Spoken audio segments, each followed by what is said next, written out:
Okay, so doing a new blog today. I haven't done one of these in a while. Um, Without a computer, moving, work, lots of factors as to why I have not done a blog in a while. So, excuse me, I have a bit of a cough. I'm doing this blog today for a couple reasons. One is I have some time today while waiting for things to happen, and two is I'm wanting to test out my voice with talking. Because I have a project I'm going to be working on which will require some speaking, and I'm hoping to start it tomorrow. So this is a test. Beware, this guy keeps trying to get on my laptop and get in my videos. So forgive me if a cat suddenly appears in front of my camera. Anyway, I am talking about fairies today. Some books, some cards, just generally me talking. It's not a straightforward book review, but I hope you'll find me interesting. Anyway, to start with, I recently acquired a new fairy deck. It's an oracle deck by Brian and Wendy Froud, and this is the book that comes with it. A very nice hardcover book. um, these are like the card meanings. It has a nice introduction. The pages are really nice. I don't know, can you see that? Yeah, you can. It's a nice little artwork. It has a note section in the back. It doesn't give you very many layout. Um, I myself have just recently started working with this deck, probably on a regular basis, and I don't write in the books to start with. I never do. I used to, but I resist the temptation to do it now. And with any oracle deck, I feel you're going, it's you have to work with it for yourself. You can't rely on someone else's opinion. I do like this deck. The artwork is very nice. I don't know that I would call these all fairies. It is labeled the Heart of Fairy Oracle, but I feel like it's not like just all fairies, it's just fairies depicted on the card. I don't know that these are just like independent lessons you would learn only from the fairies or from the fae. Like Lady of the Forest, deity, fairy, where do we draw the line? The deck has some very whimsical elements to it. Looking for it right now. Here it is. Tink, as in Tinkerbell, is one of the cards. When I first saw that, my first impression was, you gotta be kidding me. But after reading the guide and working with the cards a bit more, I get why they use her, so whatever. I still have my Fairy Wicca tarot deck. This is very different from the Oracle deck. Um, these cards I find are a bit more difficult to work with. I haven't worked with them in a while, but I know when I was working with them, um, I found these were more, they talked about spiritual development. Um, if you're looking for more mundane, everyday life advice, may not be the best deck, but some readers maybe have more luck with it than I do. I picked this up a while back, and I'm reading through it again because I didn't give it a fair chance, I felt, before, by Ted Andrews. Excuse me. Enchantment of the Fairy Realm. I don't think I don't particularly like Mr. Andrews' writing style. I think, but like with anything, I keep reading it to try to give it a chance. And still, like, my all-time favorite, Guide for Working, A Witch's Guide to Fairy Folks by Eden McCoy. I've had this for a long time. I am actively looking for more books to try to give other ones a fair chance. But I just love this book. Like, I have stuff highlighted. I'll never get rid of it. the main inspiration for doing this video was I came across 2 fairy art books that I have, and I would like to collect more of these. But I'm going to go into what my issue is collecting more of these are in just a moment. The first one I really, really love. Fairies and Other Fantastical Folk. Fairy paintings by, and I'm probably mispronouncing this, Maxine Gade. That is the nice book it comes in, box it comes in. This is the actual book. A very nice, plush, red book. And some of these are just gorgeous. I might even consider it like a coffee table book if you kind of want to show people. It's broken down into sections. Let me start there. If I can find the table of contents. Excuse me. Okay, here we go. Contents. So, it gives you how the paintings are broken down. There's a journey, fairies, fairies, fairies, fairy goddesses, dark fairies, and mermaids. And wonderful, gorgeous illustrations. No, Hector. I am trying to keep the cat off the computer. Sorry.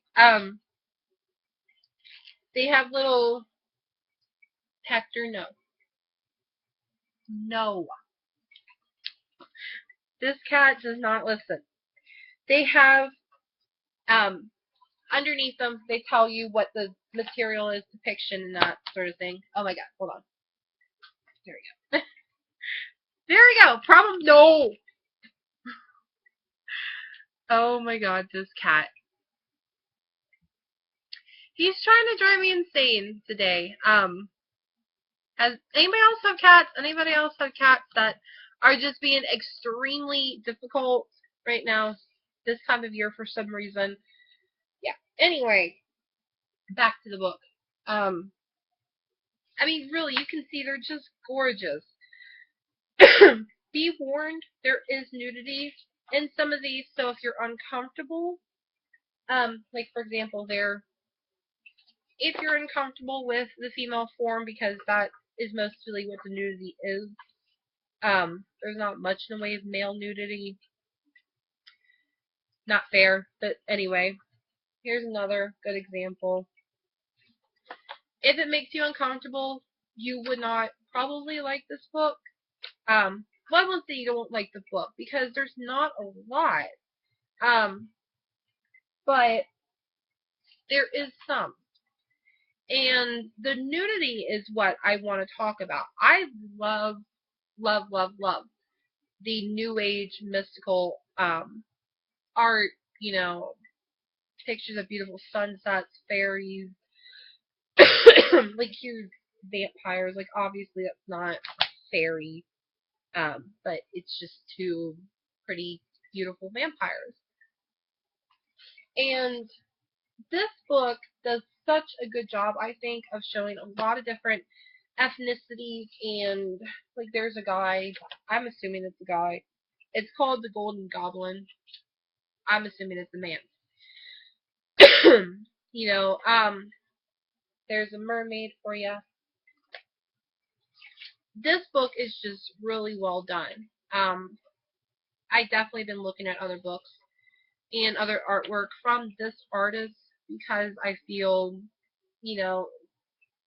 she does just such a wonderful job and it's so gorgeous.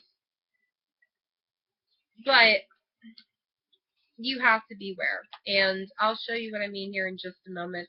I'm just looking for one other picture. I kind of wanted to show you guys, because again, she does like the not old, like the, not so attractive, like goblins and trolls, and obviously there's tons and tons of beautiful women, but like she does do depictions of male fairies as well. Male fairies, I kind of feel, are sadly not represented as much as they could be. There's another kind of guy. Here's a fairy king. Like, I have tons and tons of statues But I don't generally find any male fairies. I just don't. I like trolls. I do have trolls, and I have garden gnomes. I love garden gnomes. But, like, if I want a winged male fairy, it's just not something I'm going to find. Um, but back to the nudity. You have books like this. A gallery of fairies, sprites, and nymphs. Fairy song. Looking at the cover, gorgeous. A very serene, deep in thought looking fairy. Then we open it up. Not the title page. Still pretty, not, it's tasteful. I like it. Then we get to this. And art is subjective. You know, to some people, fairies are sexualized creatures. And I understand some of this is just like the artist. I don't feel that too bad. It could be misconstrued as being a seductive pose. To me, she looks more like she's in thought. Um, and then like there's this, and the warning about this book, there is a lot of nudity in here. It's almost all female nudity. If you are put off by female nudity, you probably will not like this. Like, this is a good drawing. I like this. This, I'm like, it's very comic booky. Again, to me, it's not just a fair representation of the fairy spirit. Um, this art is actually Gonzalo Loris. Sorry if I'm mispronouncing that. That's just his style, so I'm not that bothered by it. But what I feel that they do is just, like, this book, in order to sell, they just collected as much nude pictures of fairies as they could, and then they label it something like fairy song and use that particular photo to make you think like it's a legitimate, artist representation of fairies to try to make you, think, or that you can use for meditation purposes. Because I don't know if other people do this, but I've done it before, and I know a lot of people do it, using images as focal points for meditation, like kind of like a guided meditation. I'm just going to show you some more pictures here because, yeah, I mean, I want to express, I am not offended by nudity. I have no problem with nudity. But what does bug me is that the female form is often, that people just want it to be like this one image. And, I like the hourglass shape, but all females come in all different sizes. And, something like this, these are all pretty just busty women that they stuck wings on. Nothing really about them screams to me fairy spirit, and again, it's the artist depiction. This particular book is a collection of different artists. So, unlike the book I showed you before, with this one you get a lot of different representations. And unfortunately, I feel most of these are male artists who just happen to want to sexualize fairies because fairies are sexy to them. And that's the bottom line. Like, these are not bad. These are pretty nice. Can you see them? Yes, I think you can. Excuse me again. I have a cough. And I'm not going to worry too much about editing on this. Anyway, I just wanted to show you these. If you are looking into collecting fairy art books, if you can't actually look through them, things to look for, is it one artist? Are you familiar with the artist's work? If it's a collection of artists, just be aware, a lot of people just aren't really into the spiritual side of fairies.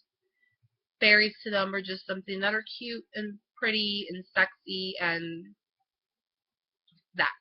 So that's all I have for you today. I'm tired of finding the cat. Thank you guys for watching. Bye.